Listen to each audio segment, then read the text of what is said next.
Olá, queridos irmãos, a paz do Senhor, sejam bem-vindos ao nosso canal de estudo da Palavra de Deus, mais especificamente, o estudo da nossa revista da Escola Bíblica Dominical da editora Betel.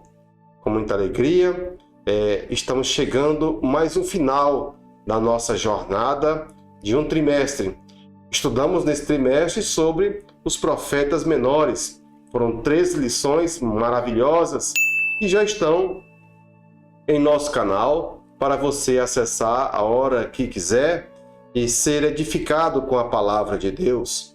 Quero desde já agradecer a editora Betel pelo brilhante trabalho que desenvolveu nesse trimestre e também ao pastor Antônio Paulo Antunes, Antônio Paulo Antunes, que é pastor presidente da Assembleia de Deus no estado do Rio de Janeiro, é conferencista, articulista, primeiro tesoureiro da CONEMAD e a igreja dele fica no bairro Amazonas. Então, meus agradecimentos a todos os amados irmãos que estudaram, que compartilharam, que participaram também conosco nesse trimestre. Próxima semana nós vamos começar um novo trimestre onde temos uma lição maravilhosa. Nós tivemos aqui todas as lições sobre os profetas menores, a partir desde o princípio do chamado, do momento que eles aparecem, o momento que cada um aparece e a mensagem que cada um trouxe, mais especificamente voltada para a lição da revista. É bem verdade que muitos têm um estudo escatológico a ser desenvolvido, como, por exemplo, o livro de Zacarias, mas nós nos atentamos ao que a revista estava recomendando, porque o nosso estudo está voltado para a revista. Agora, não impede de você desenvolver o estudo que o próprio livro oferece. Então, agora estamos chegando no livro do profeta Malaquias para encerrar esse período de 3 meses, encerrando com o livro do profeta Malaquias. Então, a lição de número 13, você já pode abrir a sua revista, ou sua Bíblia no livro do profeta Malaquias e nós vamos estudar esta lição preciosa, ok? Quero agradecer a Deus e também mandar o meu abraço ao meu pastor presidente, pastor Hermes Vieira Neto, que é o meu xará, e minha pastora Ezi Batista, que intercedem por mim e me dão cobertura espiritual. É muito importante você ter um pastor para lhe dar cobertura espiritual e estar orando por você. Amém? Então, sem mais delongas, vamos direto ao ponto, a revista. Então, título da lição de número 13, título da lição, Malaquias, um alerta sobre o perigo da prática religiosa vazia e sem vida. O texto áureo.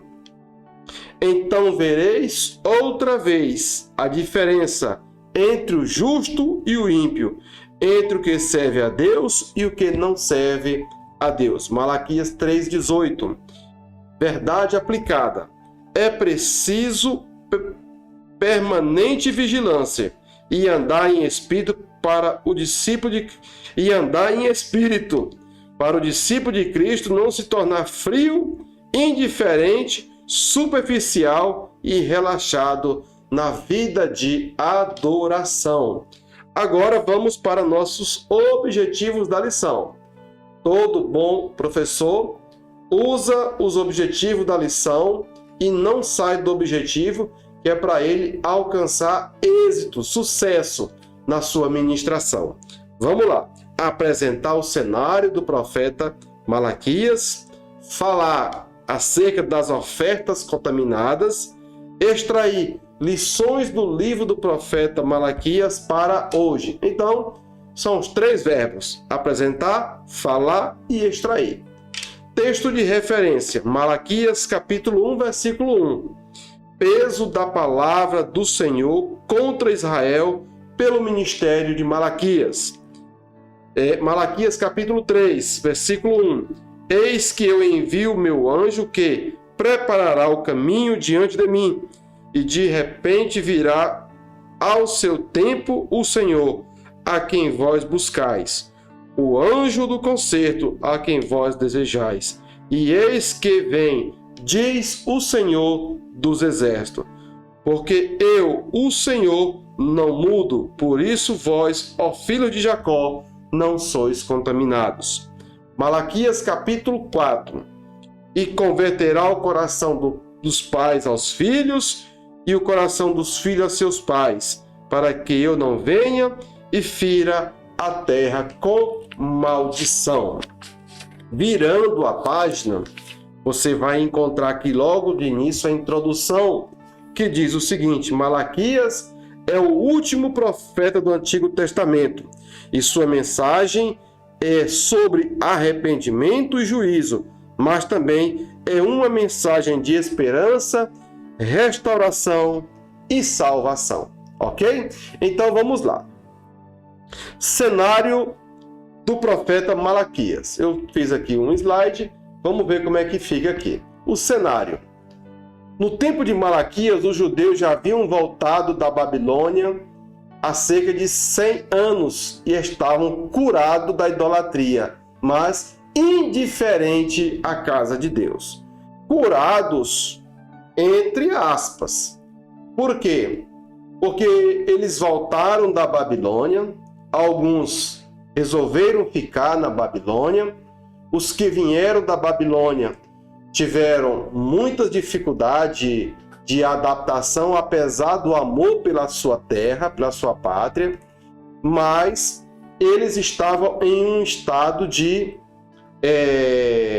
como é que eu vou dizer para você, de letargia espiritual e de indiferença para com a prática religiosa, com a sua vida religiosa.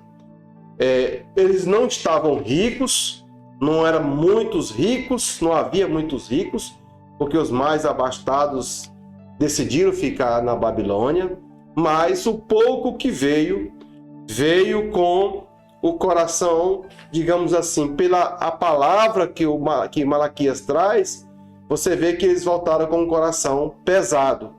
Tá? Então, o tópico 1.1 diz o seguinte: um pouco mais sobre o profeta Malaquias. Não há no livro de Malaquias informações sobre sua vida pessoal. Olha, a vida pessoal de Malaquias, ele não tem detalhes de quem ele era filho, em que terra nasceu, não tem detalhes da sua origem. Porém, veja só, seu nome significa mensageiro.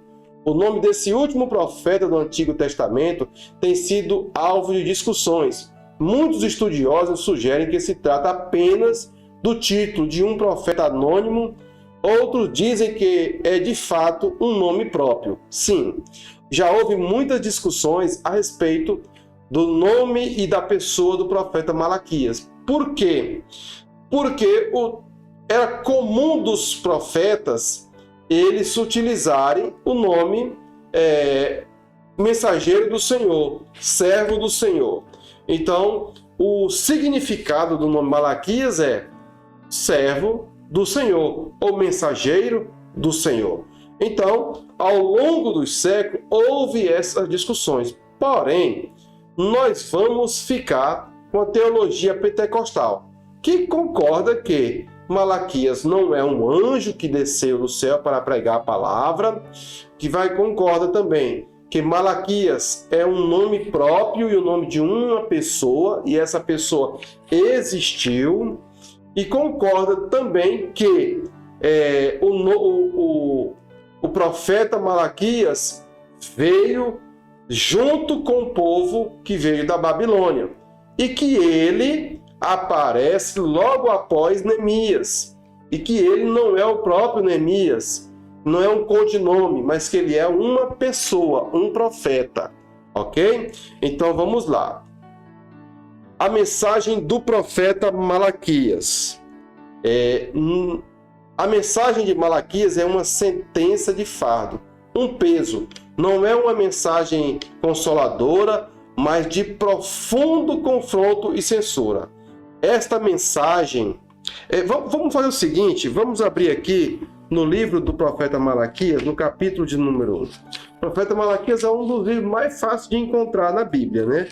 Vamos ver aqui, porque a mensagem dele, a mensagem do profeta Malaquias, ela não é uma mensagem de consolo, como tem nos dias de hoje, né? É uma mensagem muito doce, é uma mensagem amarga, pesada. Por isso que ele fala aqui no título, logo no início, que peso da palavra, ou seja, uma palavra pesada, uma palavra difícil, que ele deveria pregar, ministrar ao povo que estava frio, indiferente com a obra de Deus. Vamos ver o que diz aqui. Olha como é que começa o livro do profeta. Eis a palavra de Yahvé, por intermédio de Malaquias, meu mensageiro. Eu sempre vos amei, assegura Yahvé. No entanto, vós me questionais, de que maneira nos tens amado? Ora, era Esaú irmão de Jacó. Relembra o Eterno, ainda assim amei Jacó e rejeitei Esaú. Transformei suas montanhas em terra arrasada e entreguei a sua herança aos chacais no deserto. Embora os descendentes de Esaú, isto é, os edomitas estão devastados, mas voltaremos e reedificaremos nossas ruínas. Assim diz Yahvé, o Todo-Poderoso. Então, veja bem, a mensagem do profeta Malaquias, é uma mensagem dura, é uma mensagem de confronto, é uma mensagem de reflexão profunda, porque o povo estava espiritualmente frio e distante do Senhor. O pecado de outrora já não era mais cometido, mas o pecado continuava, mas de uma outra forma, numa outra prática. Tá? Vamos ver o que diz aqui. O Malaquias 2:10. 2:10. Ora, não temos todos os mesmos... Malaquias 2:10. Deixa eu ver aqui. Ora, não temos todos os mesmos... Abba Pai, não fomos todos criados pelo mesmo Deus? Por que será então que quebramos a aliança dos nossos antepassados, praticando infidelidade uns para com os outros? Malaquias 2:10. Aqui o profeta questiona o povo dizendo, ora, não somos filhos do mesmo pai, do nosso Abba Pai, do nosso paizinho, não somos nós da mesma raça, da mesma herança, então por que nós quebramos a nossa aliança de fidelidade? A nossa fidelidade foi quebrada, está sendo quebrada, a nossa aliança praticando infidelidade uns para com os outros. Então essa era a situação da mensagem, a mensagem do profeta, e a situação real em que Israel se encontrava, de infidelidade não só para com Deus, mas para com todos, uns para com os outros, né? Então, Malaquias 1:6 diz o seguinte: ora, o filho deve honrar o pai e o servo a seu senhor. E se eu sou o pai, onde está a honra que me é devida?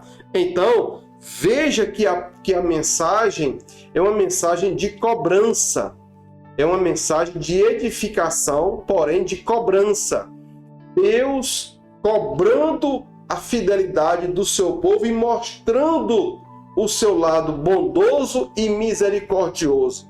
Quando ele fala aqui que escolheu Jacó e aborreceu-se de Esaú, aqui está explícito a eleição de Deus, como Deus nos elege para sermos seu, como Deus nos elege Deus escolheu Jacó ainda no ventre da sua mãe. Então Deus elege o seu povo e tem o seu povo que é eleito para a salvação. E esse povo que é eleito para a salvação, esse povo que já tem a salvação, eles devem ter uma vida de fidelidade e gratidão a Deus por ter a salvação. Por quê? Ele nos escolheu assim como escolheu Jacó, ainda no ventre da sua mãe. A fidelidade do povo de Deus para com Deus não deve ser coisa estranha, mas uma prática natural, que faz com naturalidade para o Senhor nosso Deus. A fidelidade não deve ser coisa estranha para nós, mas natural, uma coisa que faz parte do nosso viver, um conceito ético que faz parte do nosso viver, do nosso cotidiano, e não é estranho para nós a fidelidade, nem para com nossos líderes, nem para com o nosso Deus, nem para com a nossa família, nem para com o nosso Deus. A fidelidade faz parte da nossa natureza, ou deve fazer parte da nossa natureza. Israel e sua falta de amor. Veja aqui o 1.3. Malaquias repreendeu o povo por ter abandonado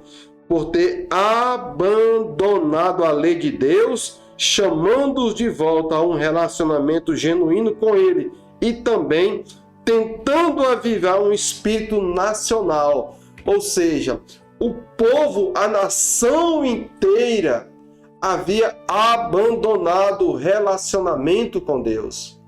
Os próprios, lá vamos ver no próximo tópico, a vida dos sacerdotes era questionada. O povo estava mergulhado não mais na idolatria como os deuses da Babilônia ou os deuses dos edomitas, dos assírios, não. Agora o povo estava numa prática que Jesus diz o seguinte em Apocalipse: ou você é quente ou é frio, morno eu vos vomitarei. Eu tenho que ter uma situação espiritual definida na minha vida. Ou eu sou quente ou eu sou frio. E a forma como eles estavam vivendo era de mornidão e de frieza espiritual. O chamado do profeta, o meu mensageiro, como diz o Senhor, ele foi chamar a nação ao arrependimento da prática da frieza espiritual. Veja, irmãos, a frieza espiritual, a letargia espiritual, ela se torna um pecado nosso para com a obra de Deus, para com o próprio Deus. Nós não devemos, como diz aqui o texto áureo, é preciso permanente vigilância e andar em espírito para o discípulo de Cristo não se tornar frio, indiferente, superficial, relaxado na vida de adoração a Deus. Então, Malaquias vem chamar o povo para uma reflexão, como uma palavra difícil, dura de ser engolida, para que o povo entenda que é necessário voltar-se para Deus, para prestar um culto verdadeiro, em espírito e em verdade, e nós cuidarmos da obra de Deus.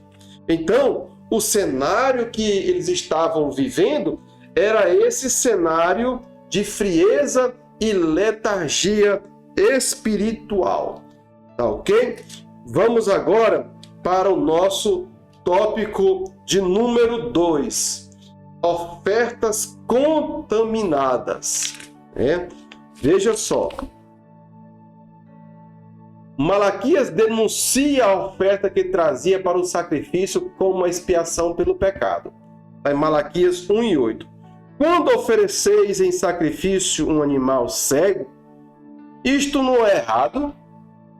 E quando ofereceis animais aleijado ou doente, isso também não está errado? Ora, vai e apresenta-os ao vosso governador humano. Será que ele ficará feliz? com tal presente ele terá satisfação em atendê-los? Questiona o Todo-Poderoso. Eu estou usando a Bíblia King James, a Santa Bíblia King James. Essa mesma versão, ela também está na Bíblia Bereana, tá? Então, são duas Bíblias muito boas. Eu sempre uso a Bíblia King James, a Bereana e a Bíblia Scofield. São Bíblias que eu recomendo para você estudar, ter na sua coleção como estudante da Palavra de Deus. Tá bom? Então vamos lá. Ele faz um questionamento acerca do sacrifício, das ofertas. Era animais doentes ou aleijado? Ele diz, olha, entrega para o governador e vamos ver se ele vai ficar feliz. Entrega para o governador e vamos ver se ele vai atender vocês com esse presente. Então, aqui nós entendemos que as nossas ofertas é como um presente para Deus, em gratidão a Deus. Devemos procurar oferecer o melhor que nós temos para o Senhor. Não devemos, como aqui a gente fala no norte, ridicar, esconder a oferta, esconder o melhor e oferecer o resto para Deus. Não. Nós temos que oferecer o nosso melhor para Deus conforme as nossas posses. E ser grato a Deus pelo que nós estamos oferecendo. Se você pode fazer mais e não faz, você está escondendo a sua oferta e o seu potencial de adoração a Deus. Então, seja um crente que está pronto, apto a abençoar a obra do Senhor. Não tenha o que tua mão direita faz, não deixa a esquerda ver. O que a esquerda vê, faz, não deixa a direita ver. Faz para o Senhor e Ele vai te recompensar a seu tempo. Amém? Então veja só. Contrariando as orientações de Deus, de como deveria ser feita a escolha dos animais para o sacrifício. Está lá em Levítico, capítulo 22, aonde diz que os animais deveriam ser limpos. Tem o tempo, a idade de cada um, tem o tempo de cada um. Não eram animais velhos, animais doentes, animais cansados, não. Era o melhor, era a novilha, era o novilho, era a bezerra, então era o cabrito, sempre de primeira qualidade. Nós devemos ofertar, a qualidade da nossa oferta não está precisamente na oferta, mas na forma como nós entregamos essa oferta. Por quê? Se não adianta você entregar R$10 na obra de Deus com um coração pesado. Não adianta você também entregar R$100 com um coração pesado. Você entrega liberalmente, sendo uma pessoa liberal, uma pessoa grata, uma pessoa que está pronta a abençoar a Deus. E esse questionamento do dízimo é um questionamento que muitas pessoas ainda hoje são aprisionadas nessa questão do dízimo. Eles não entregam, tem muitas pessoas que não entregam seus dízimos na casa do Senhor, porque ele não está liberto, o coração dele não está convertido a Deus. E ele faz de conta que não entende que a igreja, o templo, precisa ser mantido. Como? Alguém tem que pagar o ar-condicionado, a energia elétrica, o som da igreja queima, dá problema, caixa de som dá problema, mesa de som dá problema. Alguém precisa pagar, manter os banheiros limpos, a casa limpa, passar o aspirador, limpar a calçada. Alguém precisa manter as câmeras de segurança no estacionamento, precisa manter a limpeza do prédio, precisa comprar material para a salinha das crianças. e muitas coisas que uma igreja precisa. Se você ainda não é um crente dizimista, alguma coisa está errada com você. Se você não oferta na casa de Deus e resolve dar aos pobres, dizendo que está fazendo a obra, você também está errado. Me desculpe. Não é assim que um crente procede. Se você quer dar uma oferta, ajudar os pobres com cesta básica, e isso lhe faz bem, faça liberalmente. Mas não comprometa o seu dízimo e nem a oferta da casa de Deus. Seja um crente liberal e convertido e não ofereça nada com coração pesado, com coração doente. Ofereça com alegria na casa de Deus. Por quê? Muitas pessoas também fazem essas caridades pensando que vai purificar a sua alma, ou Deus vai olhar para ela com um olhar de misericórdia. Nós não somos salvos assim. A salvação é um dom gratuito de Deus, dado a cada um liberalmente por Deus, e Ele não te escolheu para ser um salvo porque você tem dinheiro, ou dá oferta, ou faz isso, ou faz aquilo. Não. Deus lhe chamou porque lhe amou. Da forma como você é pecador, injusto, e cheio de problemas, mas Deus te amou e te salvou, e o Espírito Santo trabalhou na sua vida e você aceitou Jesus como Salvador da sua vida. As obras de caridade você faz porque você gosta de fazer e você se sente bem, mas não comprometa as obras de caridade com a sua salvação. A salvação é um dom gratuito de Deus. Amém? Então vamos andando. Vamos andando aqui porque naquele tempo o povo oferecia um animal doente, oferecia com o coração pesado, eram indiferentes na obra do Senhor. Ainda no tópico 2, agora do 2.1, os pecados dos sacerdotes. Os sacerdotes que deveriam ensinar e guiar o povo na retidão, está em Malaquias 2:7. Vamos ver o que diz Malaquias 2:7 aqui, se alguma mudança der por causa da Bíblia, tá? Na leitura. Os lábios do sacerdote devem guardar o conhecimento, e da sua boca os demais seres humanos devem procurar a instrução da Torá, a lei, que ele é o mensageiro de Yahvé, o Senhor dos Exércitos. Ou seja, os sacerdotes que deveriam ensinar e guiar o povo na retidão eram responsáveis por aquela situação deplorável. Haviam se tornado corruptos, tão mercenários, que a palavra sacerdote causava ojeriza ao povo.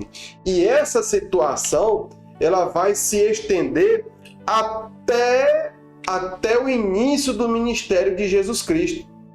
Até Jesus entrar no templo, lembra daquela passagem que Jesus entra no templo e repreende os cambistas, os vendedores?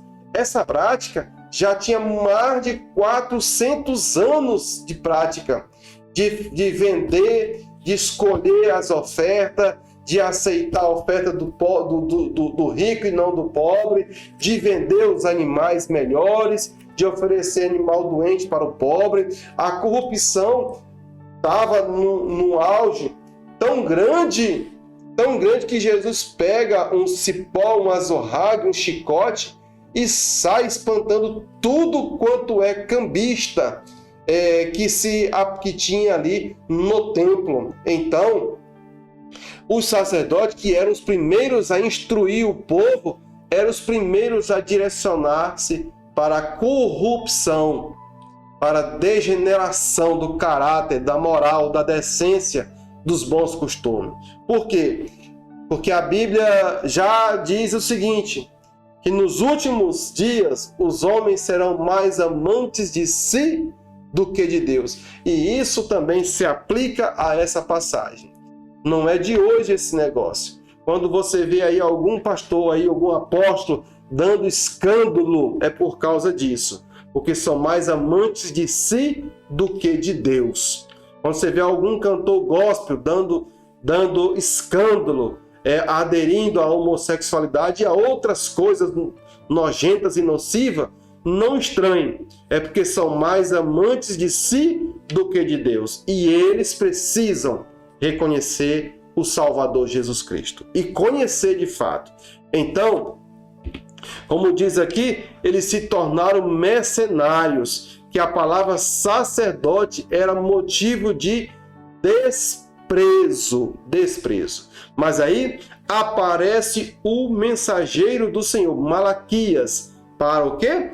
Para apresentar a mensagem do Senhor e chamá-los ao arrependimento.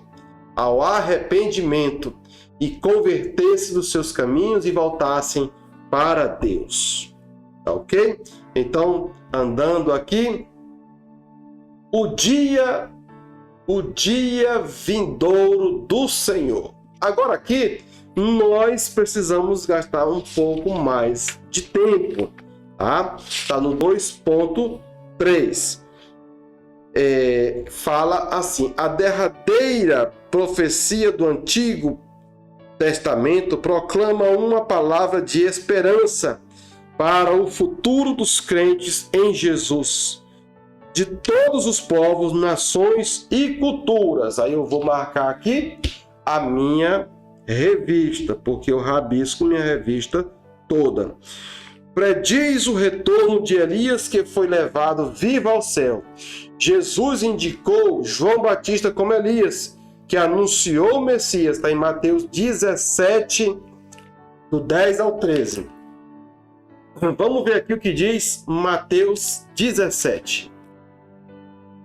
Mateus 17. Mateus. Marcos, né? Ao contrário. Mateus 17. 17, do 10 ao 13. E os discípulos lhe perguntaram, então por que os escribas ensinam que é preciso que Elias venha primeiro? Ao que Jesus respondeu: Elias com certeza vem e restaurará todas as coisas. Eu todavia vos afirmo que Elias já veio, mas eles não o receberam e fizeram com ele tudo quanto desejaram. Da mesma forma, o Filho do Homem irá sofrer na mão deles. Os discípulos entenderam então que era a respeito de João Batista que ele havia falado.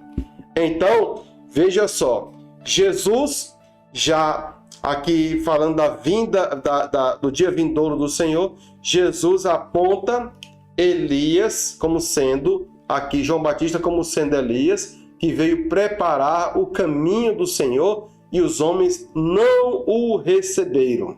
Tá? Agora, mais aqui à frente, diz o seguinte: 4 vezes Malaquias olha à frente para o dia do Senhor. Está no 1, Malaquias 1 e 11. Vamos ver aqui o que diz Malaquias 1 e 11.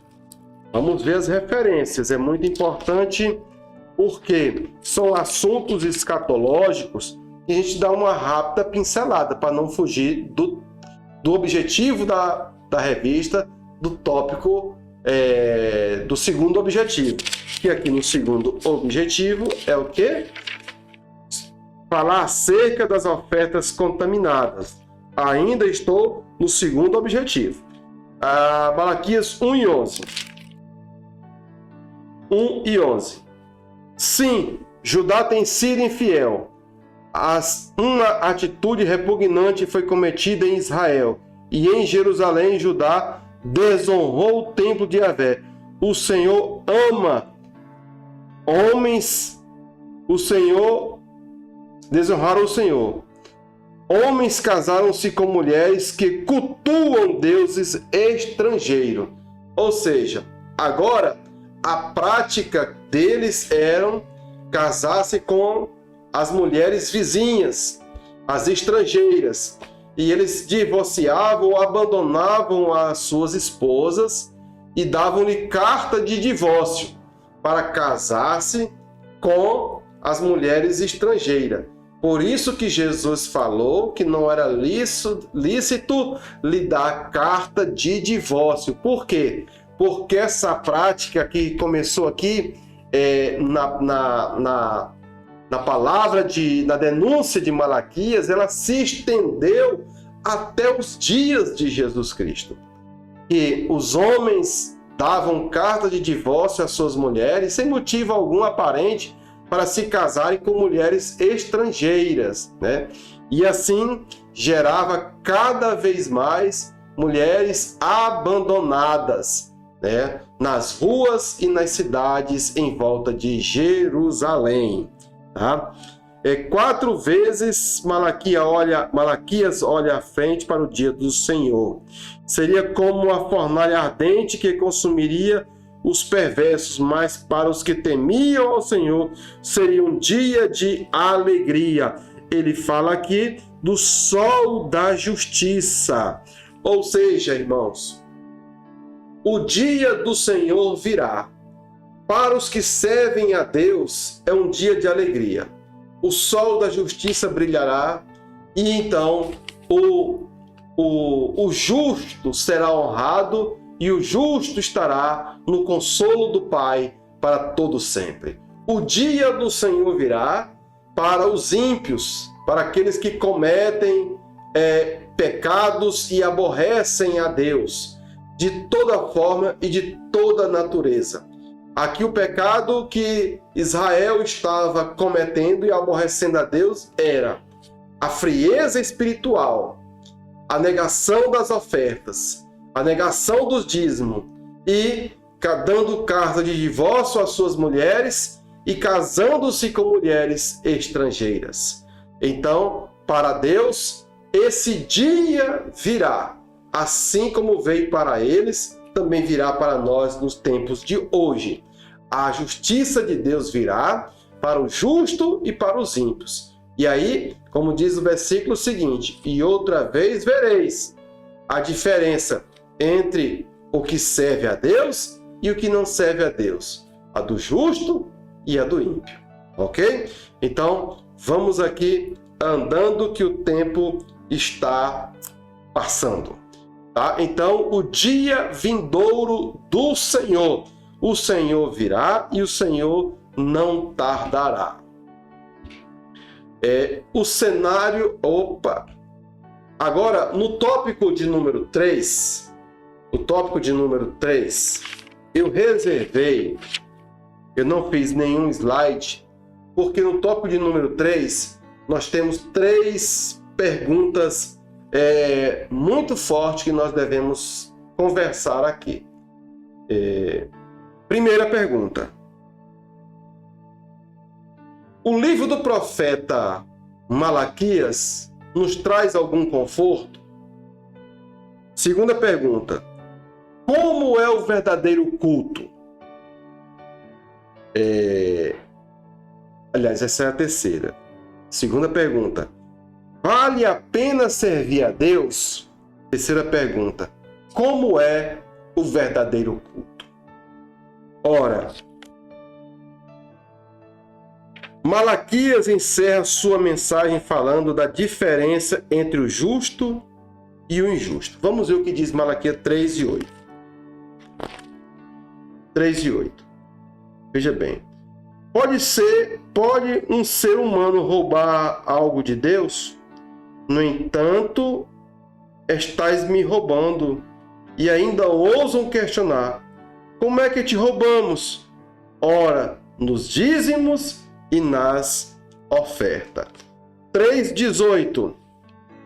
Então vereis outra vez enorme diferença entre o justo e o maldoso, entre os que servem a Deus e os que não servem a Deus. A diferença é muito clara. Ele faz primeiramente um questionamento, aqui no 3:8. Pode um ser humano roubar a Deus?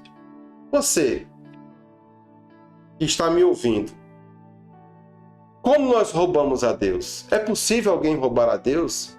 Se ele é dono do ouro, e da prata, Ele é dono do universo, é dono da vida, é Ele que nos criou. Como é isso? Como nós podemos roubar a Deus? Nós roubamos a Deus na nossa infidelidade.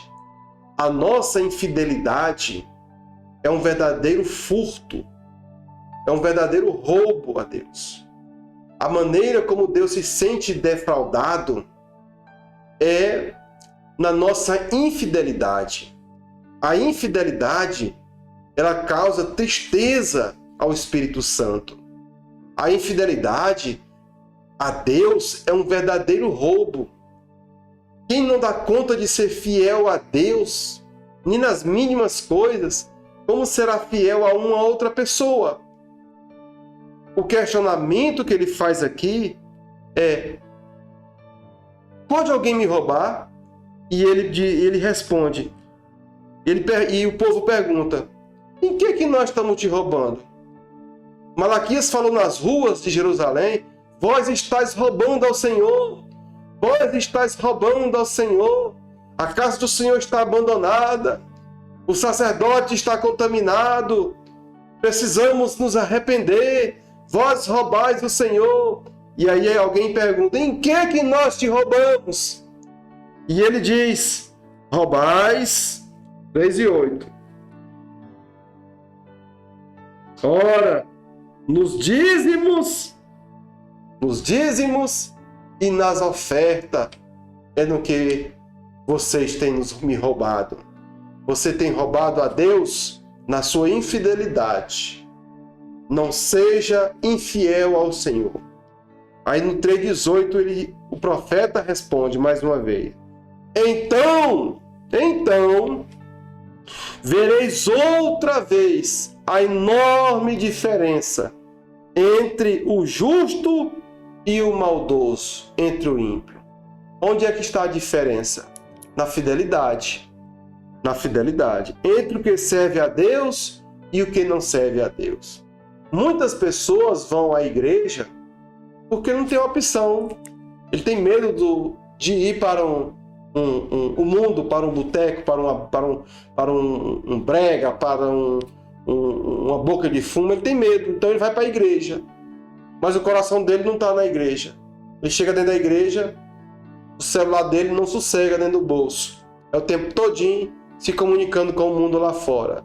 Está roubando a Deus. Roubando o quê? A atenção que é devida para Deus. A atenção que você tem que dar para Deus. Você está roubando essa atenção. Você está defraudando essa atenção. Seu coração não está no culto, está lá fora. Aí a segunda pergunta: vale a pena servir a Deus? O povo tinha instabilidade, mas não era rico. Cansado de esperar os judeus acharam que Deus os havia abandonado. Eles continuavam a adorar a Deus, mas sem fervor, sem empenho. Ora, para servir a Deus é preciso de empenho. É preciso de um coração voltado para Deus. Alguns se casaram com mulheres de outras nações, porque isso lhe conferia riqueza e bons relacionamentos. Por quê? Porque as nações em volta de Jerusalém, de Israel, estavam vivendo um período de apogeu, de enriquecimento. E Jerusalém, Israel, estava se reerguendo dos monturos, estava se reerguendo para um templo glorioso. E o povo questionava por que as nações vizinhas enriqueciam e eles não. E a pergunta vem aqui: pode alguém roubar a Deus? Pode o homem me roubar? Pode o homem roubar a Deus em quê? E aí o profeta responde: é porque vocês não estão dando as ofertas e os dízimos como devem ser ofertadas. Estão ofertando bezerro doente, estão ofertando dinheiro furtado, estão ofertando dinheiro ganhado em bancas de jogo e de azar, estão ofertando e ridicando, escondendo a oferta na casa de Deus. Por falar nisso, o que Ananias e Safira fizeram lá no templo em Jerusalém, lá no cenáculo em Jerusalém, lá quando foram contar com Pedro, era uma prática muito comum daquele tempo, entregar só a metade do dízimo. E esconder a outra parte. O que Ananias e Safira fizeram foi isso aqui. Entregavam a metade. E por sua vez, o sacerdócio já estava corrompido. E o povo não acreditava. Mas, irmãos, meu amigo, minha amiga, meu companheiro de fé, quando você for entregar seu dízimo, quando você for entregar sua oferta, não olhe para o homem. Olhe somente para Jesus. Quem está recebendo o seu dízimo e sua oferta vai prestar conta disso. Vai chegar o dia que ele vai prestar conta. Tá? Agora também não entregue dizendo: eu quero ver o dia que você vai prestar conta. Eu quero ver. Um dia a casa vai cair. Não. Entregue liberalmente na casa do Senhor, para que haja condições de manter a casa aberta e o sacerdote com a vida digna. A pergunta é, em meio a tudo isso, em meio à escassez, em meio às lutas, estamos vivendo um tempo em que parece que estamos numa guerra constante, uns contra os outros. É disputa lá fora, disputa dentro da igreja, disputa em todas as áreas. Parece que é uma guerra do homem contra o homem. Aí eu lhe pergunto, o pastor nos pergunta, pastor Antônio Paulo Antunes, vale a pena servir a Deus? Eu quero lhe dizer, vale a pena servir a Deus. Somente nele nós podemos depositar nossa fé e a nossa confiança. O Senhor não nos decepciona. Ele é o nosso advogado. Está sentado à direita de Deus e intercede por nós. Mesmo pecadores, infiéis, inconstantes, mas Ele nos defende. Mesmo com grande dificuldade, Ele nos defende. Então, a pergunta é, vale a pena? A resposta é, vale a pena servir a Deus. Não se pode negar que, em muitos momentos, muitos servos de Deus titubeiam diante da realidade. Diante da prosperidade dos maus, surge a pergunta se ainda vale a pena servir a Deus. Não se preocupe com os maus. Deixe ele caminhar no caminho dele, anuncie a ele a palavra. Não se preocupe com a prosperidade dele. Um dia ele vai prestar conta de todas as coisas, e não é a mim e nem é a você, é a Deus. Somente trabalhe com muita fé. Tira toda a vaidade do seu coração, coloca dedicação, transpiração naquilo que você faz, e Deus vai te abençoar. Ele vai abrir as portas para você, seu comércio vai crescer, vai prosperar, você vai arrumar um bom emprego. Se esforce, seja um bom profissional, seja qualificado, seja cheio de Deus, para que aonde você chegar você possa fazer a diferença, porque vale a pena servir a Deus. Amém? O verdadeiro culto. Como é o verdadeiro culto? O profeta Malaquias traz um despertamento para o povo de Deus em uma época de crise nos ambientes religiosos, no ambiente social e desânimo entre as pessoas. Você já encontrou alguém na igreja desanimado? Você já encontrou alguém na sua congregação desanimado? Você já viu alguém sem menor interesse em voltar para a igreja? O nome deles são desigrejados. Esses desigrejados, em algum momento, eles se decepcionaram com o homem e jogaram a fatura em Deus. E eles acham que ficar em casa é melhor do que estar na igreja. Mas, todavia, eu lhe digo, é melhor ir para a igreja, adorar a Deus em comunhão com os demais irmãos. Eles também têm defeito, eu também tenho defeito, você também tem defeito. Mas se você for olhar para o meu defeito e eu para o teu, nós não vamos servir a Deus. Nós precisamos olhar para Cristo e servir a Deus na beleza da sua santidade e esquecer as demais coisas. Escolha uma igreja onde você se sinta bem para adorar a Deus. Escolha um lugar onde você é bem acolhido, onde tem um pastor que ama pregar a palavra. Escolham a igreja onde se prega a palavra verdadeira, sem rodeios, sem talco, sem massagem no ego, mas somente a palavra verdadeira, que edifica, que salva, que cura, que purifica. E certamente o Espírito Santo vai acender esse fogo na tua vida, para que você volte a servir ao Senhor na beleza da sua santidade. Então, em meio a uma crise religiosa e espiritual, é necessário nós nos voltarmos para Deus e sermos cheios de Deus. É como se Malaquias desafiasse cada crente para se colocar frente ao espelho para uma avaliação muito sincera do seu relacionamento com Deus. Aí, a última pergunta eu não vou responder. Como está o seu relacionamento com Deus? Muito obrigado, que Deus te abençoe. Até a próxima lição, em nome de Jesus. Um grande abraço, tenha uma aula maravilhosa, cheia de Deus. Amém? Tem muita coisa boa para você